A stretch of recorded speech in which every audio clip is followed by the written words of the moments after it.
মামলা মুস্তাফিজ রবি ভাই 9 বার হাসিনা আমাকে জেলে নিয়েছে 9 বার। আচ্ছা আমি একটু বলি 97 দিন রিমান্ডে থেকেছি। আপনি বলেন, অবশ্যই বলবেন। 97 দিন রিমান্ডে থেকেছি। ঠিক আছে ভাই, ঠিক আছে ঠিক আছে।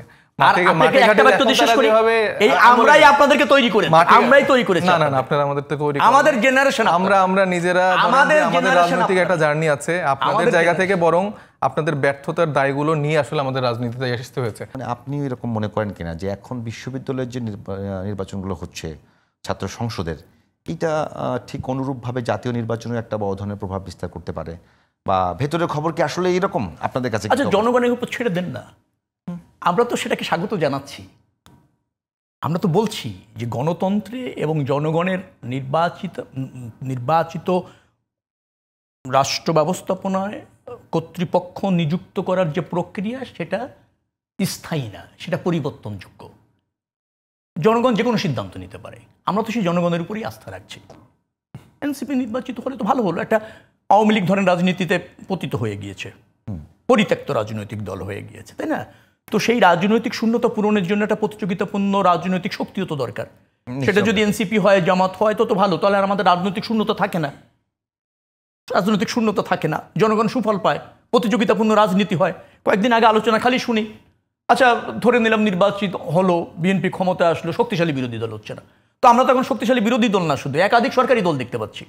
ইটস গুড, জনগণ তো সেটা চায় এবং বিএনপিও সেটা চায় বিধায় তো ওই একসময় বিলুপ্ত হওয়া আওয়ামী লীগ বিএনপির হাত ধরে প্রতিষ্ঠিত হয়েছে, আর একসময় নিষিদ্ধ জামাত বিএনপির হাত ধরে প্রতিষ্ঠিত হয়েছে। বিএনপি তো সেই দল। তো যাই হোক, সেটা নিয়ে বিএনপি শঙ্কিত না। এখন কথাটা হচ্ছে জুলাই সনদের কথা যেটা বলছিলেন, আমি আবার সেই একই জায়গায় যেতে চাই না। এটা জাতীয় সমাধান না হওয়া পর্যন্ত আলোচনা চলবে। আলটিমেটলি এই সংস্কার কারা চাইলো? আমরাই তো চাইলাম। এই সংস্কার যে আলোচনাগুলি হলো, এটা তো আমাদের দেওয়া প্রস্তাবনার উপরেই। হ্যাঁ, কয়েকটা জায়গায় গিয়ে দ্বিমত হয়েছে যে সেটা কিভাবে প্রয়োগ হবে, সেক্ষেত্রে হয়তো দু একটা জায়গায় এনসিপির দ্বিমত রয়েছে, দু একটা জায়গায় আমাদের দ্বিমত রয়েছে, দু একটা জায়গায় জামাতেরও দ্বিমত রয়েছে। মৌলিক সংস্কারের, বিশেষ করে সাংবিধানিক সংস্কারের বিষয় কয়েকটা মৌলিক 19টি যেটা চিহ্নিত হয়েছে, দুটাতে নোট অফ ডিসেন্ট আছে, সব মিলে 3টিতে কালকে আমি দেখলাম। হ্যাঁ, আমাদের দুটাতে নোট অফ ডিসেন্ট আছে, জামাতের একটাতে নোট অফ ডিসেন্ট আছে। তারা সেটা গিয়ে করতে চায়, এটা একটা রাজনৈতিক দলের অবস্থান এবং অধিকার হতে পারে।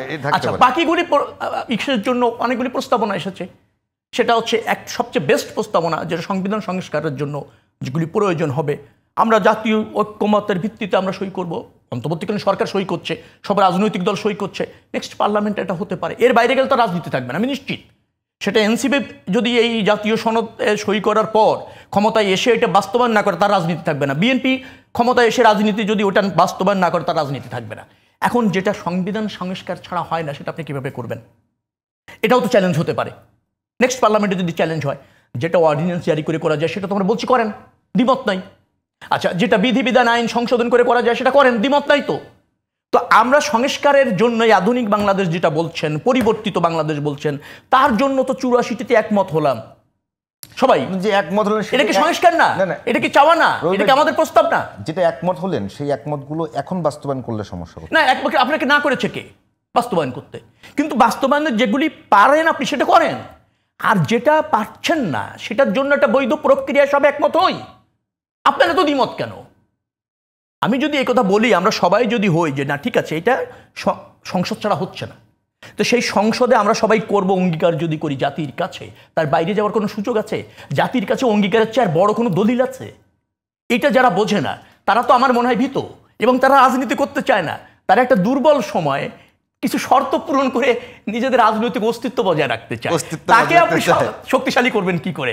তাকে আপনি উদার করবেন কি করে? আর তাকে আপনি সাহস যোগাবেন কি করে? মুস্তাফিজদের এখানে ভীতিটা সেই জায়গায়। মুস্তাফিজ, একেবারে শেষ মিনিটে আপনি যদি কিছু বলতে চান, আসলে কি আপনাদের সাহস যোগানো অন্য কারো দায়িত্ব?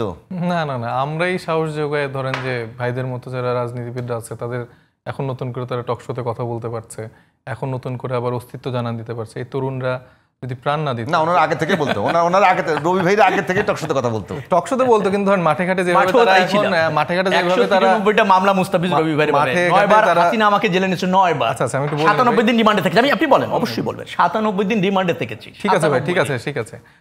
মাঠে ঘাটে ব্যক্তি বিশেষ করে এই আমরাই আপনাদেরকে তৈরি করেছি, আমরাই তৈরি করেছি। না না না, আপনারা আমাদের তো তৈরি, আমাদের জেনারেশন, আমরা নিজেরা আমাদের রাজনৈতিক একটা জার্নি আছে। আপনাদের জায়গা থেকে বরং আপনাদের ব্যর্থতার দায়গুলো নিয়ে আসলে আমাদের রাজনীতিতে আসতে হয়েছে। যখন আমরা দেখেছি যে আপনারা আসলে সেই জায়গাটায় জনগণকে সাপোর্ট করতে পারেন নাই, তখন আমাদের বাধ্য হয়ে 2000-এর অধিক তরুণদের আসলে জীবন দিতে হয়েছে, এবং তারপর আসলে আমরা প্রাণ দিয়ে জীবন দিয়ে আবার নতুন করে রাজনীতিতে আসছি। এখন আবার দেখা যাচ্ছে যে কাঁঠাল ভেঙে আপনারা ক্ষমতায় যেতে চান, যেখানে কোনো পরিবর্তন চান না। আবার বলতেছেন যে আমাদের জনগণ হয়তো ছুড়ে দেবে যদি আমরা না করি।